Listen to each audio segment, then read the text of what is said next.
on vacation,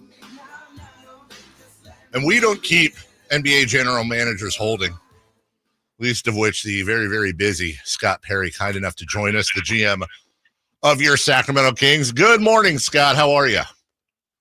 Good morning, Carmichael Dave. How you doing this morning? You know, I'm doing good. I am. I got to be honest. First week back from vacation, but nice to be here and with everyone. Watched Summer League wrap up. Fell short of the, I don't know. Would you consider a record 3 Summer League championships had we been able to get that? That's a dynasty, isn't it, of some sort? A Summer League dynasty. I don't know if I've ever heard that before, Dave, but I was really proud of how the guys competed for the entire 10 days there. And that was the big thing, that, the young players got an opportunity to get their first exposure to some NBA caliber action. And I thought we were able to really start instilling the type of play that we want to have come fall and winter this year with the Kings. So encouraged by what I saw. Let's start with Max Reno, the rookie out of Stanford. 7'1". We saw him hit threes. We saw him steal and work in transition. I got to tell you, I forget the game, but it was I keep saying it. He was at the elbow. It was a one-handed entry pass for a layup, and his court vision is actually what really caught my eye. What were your thoughts on him, and what are you looking for him to work on the most going into camp? Well, a number of things caught my eye with Max during this time in Las Vegas. I mean, you just referred to one of them, his basketball IQ and feel on the offensive end, whether it's spacing the floor, his ability to shoot the ball, being able to pass it. He understood everything we were trying to run. He was he's always thinking a play ahead, so that was impressive. But maybe the most impressive thing for me that I didn't know as much about was defensively. His verbal ability defensively. And I had mentioned this when I was during one of our games I think it was on ESPN, talking about how he was so loud and verbal. And that's what, to be a good defensive team, you need your backline defenders, especially your big people, to be communicating to your guards and small forwards when screens are coming. They're recognizing all the actions that are happening. And he is very vocal in that way, and in a way that, quite frankly, a lot of veteran players aren't. So he's bringing that into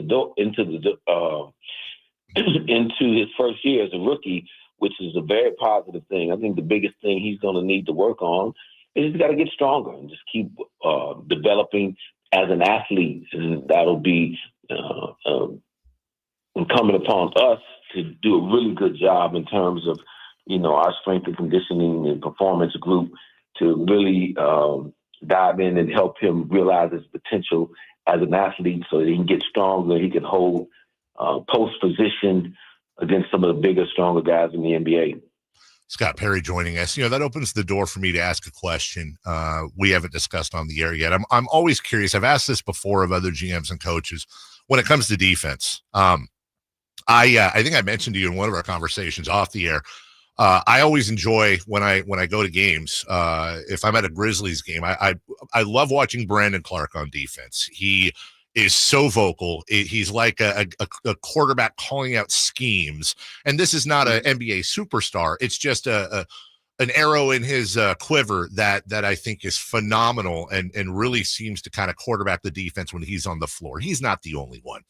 How much, in your opinion, of a good team defense is innate talent, a Draymond Green, a Ben Wallace, just a great defensive player?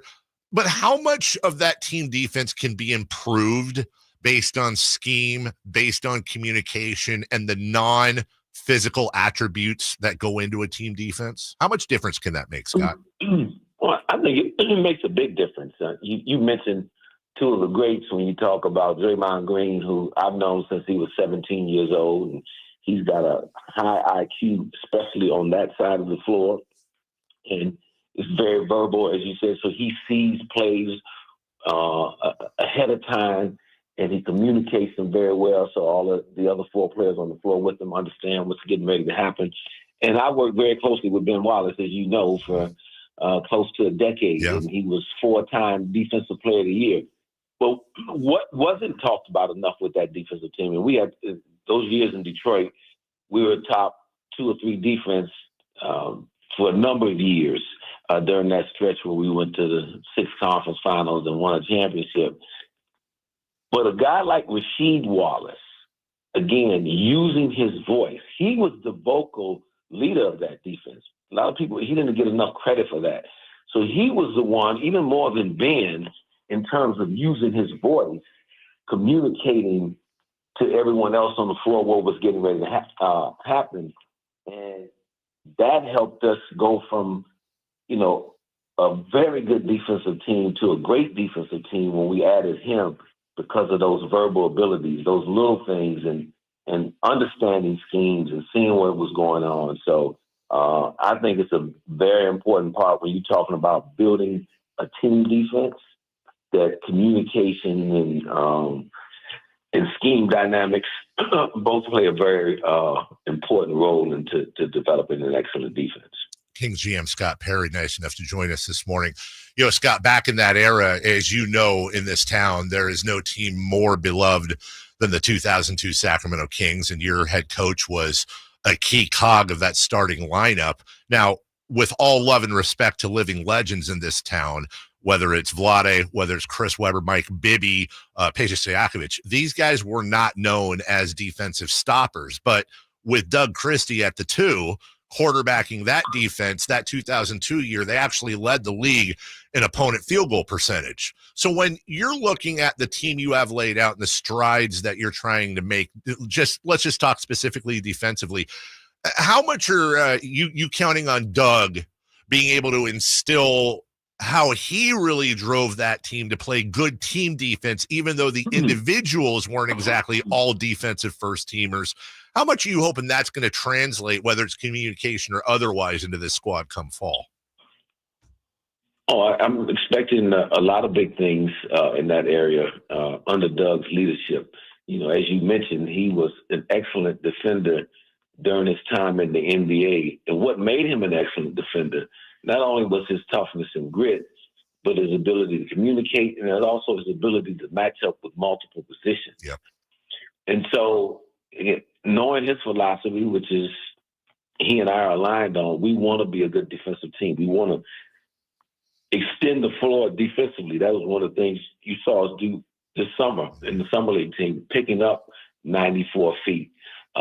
Allowing our defensive pressure to create some pace and opportunities on the offensive end. So I think Doug's experience, what he's going to ask guys to do, obviously he had done back during his time as a player. And I think what it really gets down to, defense is a mindset. And that's what, Doug and the staff will tap into that with each and every player, even guys that have just been known as offensive guys for most of their career. They want to win, and that's one of the things we talk about, winning. Then you got to start doing a few things a little differently and making a little more sacrifices on that defensive end and putting a little more focus and effort to making consecutive defensive plays that can help us win more basketball games. Because, as you know, the majority of these games in the NBA come down to 2 or 3 possessions.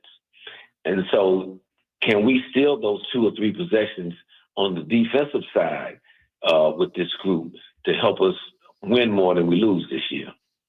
Scott Perry joining us. That segues perfectly into my next conversation. And Scott, I'm going to keep this philosophical for reasons I know you'll understand and not specific, but I want to know where you stand, because you're the, alpha and omega when it comes to the start of the culture, the new culture here. When it comes to, for example, this Kings fan base, always excited with the new players, whether it's Max, whether it's Nick Clifford, who we'll talk to in a second, or younger guys, your Keegan Murrays, your Keon Ellises, run all these guys. Let's see what they got. Let's develop them. But when you talk about defensive principles, I'm gonna give you an example. Let's say, without naming any names, you have a veteran, whether it's for years or maybe they're very well paid, very well established in this league. And maybe just in this hypothetical, they're not buying into some of these defensive principles. Where are you on balancing the importance between making sure the messaging gets out? Scott, I'm going to stop and just ask you straight up. Are you open to benching people if necessary, regardless of who they are, if they're not buying into what you and Doug are trying to do? Well, you've heard me say this often about this year being important, establishing our identity. So that identity, again, for those who may have forgotten, competitive, tough, team-oriented, professional, accountable, and disciplined. And I stress accountable is that it is that's the grand vision I've set, and that's got to be what we live and what we practice. So that goes for everybody that puts that uniform on. Now it's going to be up to each individual player to hold himself accountable, look himself in the mirror, and understand that he's holding up his end of the bargain. And then it's also going to be up to the coaches and myself to make sure that that's happening. If somebody's not towing the line on a particular day or particular evening, okay, then why you hear me preach depth a lot of times is, okay, next man up. Right. Who's going to perform that night and do what needs to be done? We, again, want to establish an aura of accountability with this group. And that goes for everybody, regardless of how much money you make, how long you've been in this league. There's going to be a standard that we're going to challenge these guys to live by and uphold, and it's never going to be a personal thing. And look, so we're going to push everybody to get there. If it's not happening, then we can't be afraid to go with the next man up theory and take a look at that man. And not that you would bury somebody, sure, but hey, we've got to be able to really, what we say, we have to follow up with corresponding action. And that's going to be, what we look to do this season. Do you anticipate one of the big challenges for you and the coaching staff is trying to balance between, and I imagine this is a problem, or should I say a challenge for a lot of teams in our position. You've got vets and guys that average 20 points a game or lead the league in rebounds, or, we've got talent on the team. You have to balance their playing time and their effectiveness and trying to win ball games, but also at the same time trying new combinations, trying to develop your youth, seeing if X player can play with Y player at Z spot. How do you juggle that kind of dual tug of war between trying to be competitive and win every ball game and also developing this team for the future? Look, at the end of the day, we're in the business of trying to compete and win each and every night. And we've got to do what is necessary to get there. And throughout the course of the year, I'm no longer a coach. Again, I set the grand vision for our organization and for Doug and the staff and the players. And it's up to us to do the very best we can to get there. And so that's always a quote unquote dance, if you will. But we don't want to, we're going to put people out there that earn their right to be out there playing and playing the minutes that they're playing. And I believe for young players, and the good thing about the young players I think that we drafted this year in both Max and Nick Clifford, is that they're a little older. They're not the 18 and 19-year-old guys. So these guys have been coached a lot longer, have more experience coming in the door. Yeah, will they have things to learn about the NBA game? Of course they will. But I think they're further along the development cycle than most 18 and 19-year-old players would be. So, and what they were able to demonstrate and show in the summer league, that they're capable of being able to contribute to this basketball team, but they got to come and fight and earn everything that they get, and I'm confident that they will. And I believe that you will see them over the course of the year grow and develop in the right way and become productive players for the Kings, not only this year, but years to come.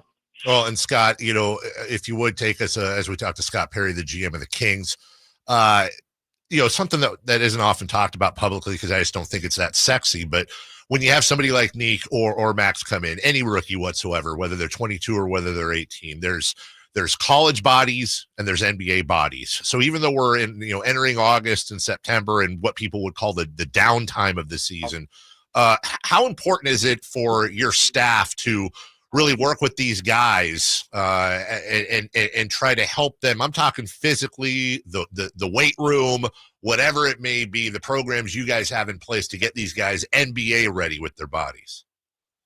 I think it's hugely important, Dave. One of the things that I talked about when I first got here, and I've put in front of everybody in this building, from players, coaches, and in particular our strength, health and wellness staff and performance group. I want this team to be in elite shape. And, one of the organizations I've always admired that in my 25 years in the league, I think does an excellent job of that year in and year out is the Miami Heat. And so there's no reason that we can't set those same goals in terms of the conditioning levels of our athletes, of our players. So that's what we want to, with starting now and starting to introduce that. And, it takes time to grab hold, but we're going to be working to that, not only this year, but each year following, so that we can build an infrastructure that if you're a current player or if you're a player that ends up getting drafted here, traded here, or signed as a free agent, you know that you're stepping into an environment that values everybody being in elite condition, and that's really a non-negotiable for us. So that's how we can help. So, yeah, to your point, for Neek and Max in particular, who are, again, a little more physically mature than the 18 and 19-year-old guys, but still have a little bit to go in terms of NBA conditioning, playing against guys that are 30 years old. And so we'll be working very hard to get them there. They have the right mental framework to attack this work, and they understand they're going to need to do that to prepare themselves to be able to play. Wrapping up with GM Scott Perry, kind enough to join us this morning. I know it's been a whirlwind for you coming in with the draft and free agency and the signings that you've done, the Schroeder move. I'm going to ask you just as we finish up, because it's something kind of gnawing in the back of my head. And Scott, I know we got a long time between now and opening day. It really seems the theme in the offseason when it comes to Kings needs has been point guard.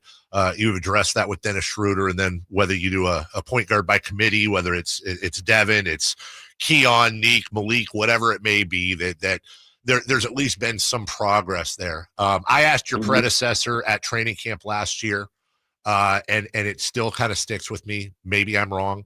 I'm as if not more concerned with the four and the depth there. I understand with our backcourt with DeMar and Zach that Keegan's going to be sliding down there, but I do worry about the depth. Is that something you share, that I don't know if concern's the right word, but something that you feel is on your radar that we still might need a little bit of help down there with the bigs? Oh, it's always on my radar to get better. And that position, the four position, if the team has a good four-man, they're holding on to them. I believe I mentioned to you before, in an ideal world, I'd like to be able to get Keegan more opportunities playing the small forward that allow us to play bigger as a team. So I'll be studying that, and I don't think I'll have the opportunity that you had to have vacation over the next couple months. But I'll be looking to see if there's anything else that we can do prior to opening up training camp. If there is, we'll be opportunistic to take advantage of that. And if not, we'll go into the season with what we have and be comfortable and confident and make the best of what we have in-house And like to your point, there is some good talent here, and we'll figure it out. And, but this is just the very beginning of what we're trying to build and establish here. You heard me talk about building a sustainable winner.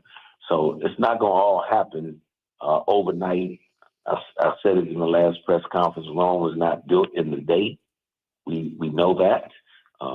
But just rest assured, though, there's not a day that goes by that I'm not contemplating, how we can get better. And I will always do that. Even when we get to the point that, we're successful and you're winning a lot, I don't think you can ever